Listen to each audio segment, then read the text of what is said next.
Diabetes is not a modern phenomenon. In fact, a very similar condition was described centuries ago by the ancient Romans, Indians, Arabs, and the Greeks. In India, it was called madhumeha, meaning honey urine, while in Greece they named it siphon, which is a reference to increased urination, still an important sign of diabetes today. Diabetes is a complex disease which affects multiple organs in our body. Today, it is diagnosed by way of a blood glucose test or by an oral glucose tolerance test. Simply put, diabetes is a term used to describe the body's inability to produce sufficient amounts of insulin. Insulin is a pancreatic hormone and functions as a main glucose regulator.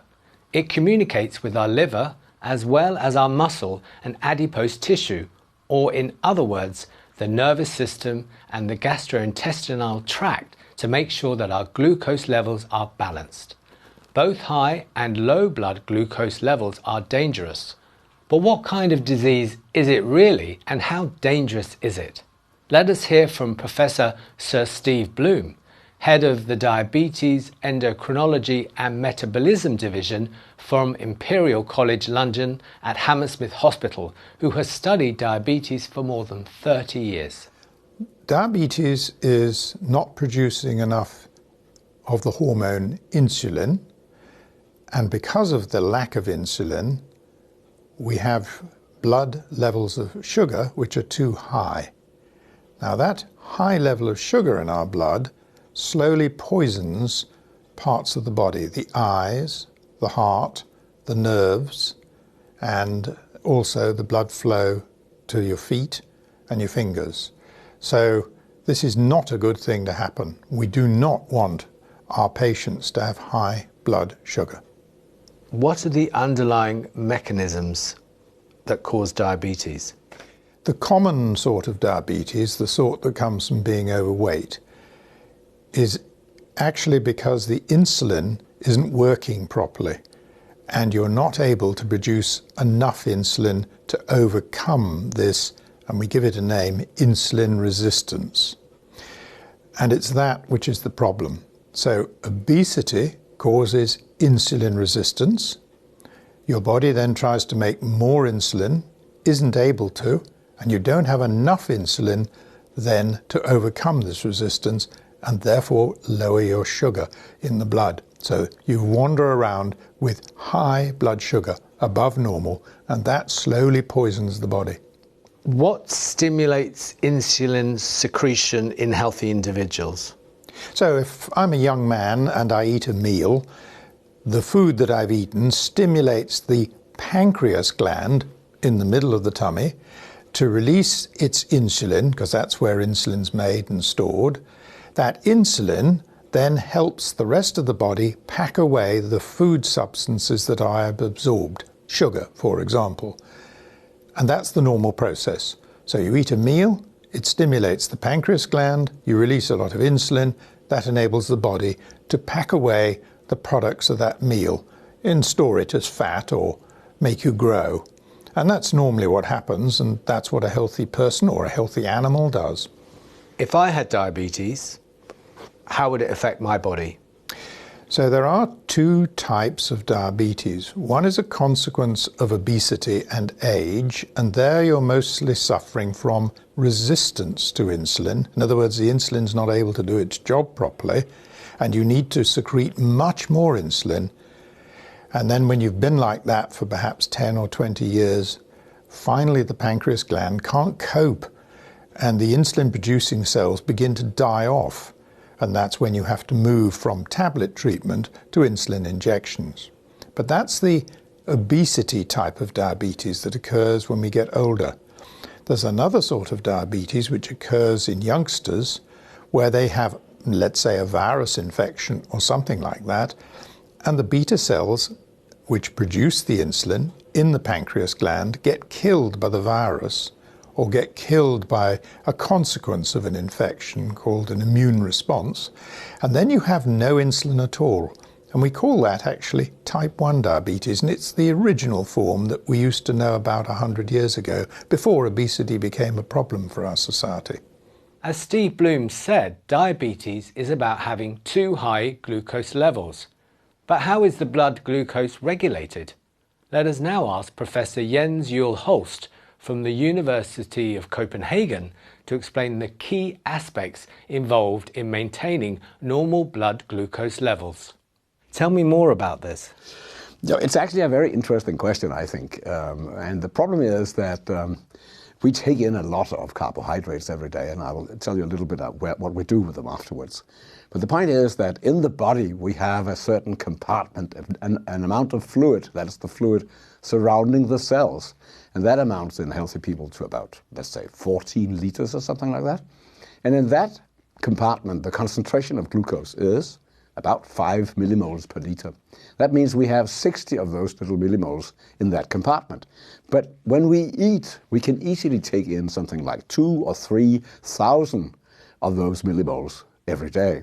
And if they were dissolved in those 14 liters, we would have a tremendously high concentration of glucose, which would probably kill all of us very rapidly. Then, on the other hand, there are tissues that use the glucose also at a tremendous speed. The muscles, for instance, can empty that little pool of glucose within minutes.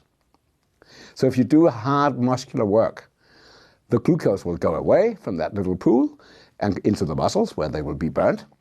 And then the brain doesn't have any glucose and you'll fall, And that is the problem. So how do we maintain a constant level of glucose? Having too much is dangerous. Having too little is also dangerous. It must be right there in the middle at all times. And that's why we have the liver. The liver is the organ that can take up glucose or put out glucose. And that is regulated by another organ, which is called the pancreas, where we have the islets, small groups of cells. One cell produces insulin that puts glucose down.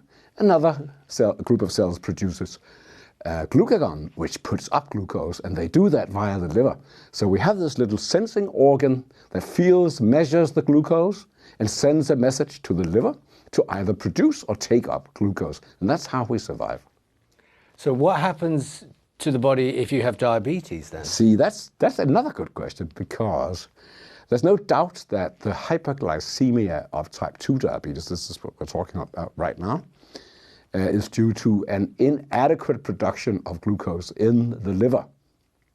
Now we can discuss why that is. It's not completely clear. It might be a good thing, because if there wasn't a high concentration of glucose out there, how would the tissues get the glucose to burn?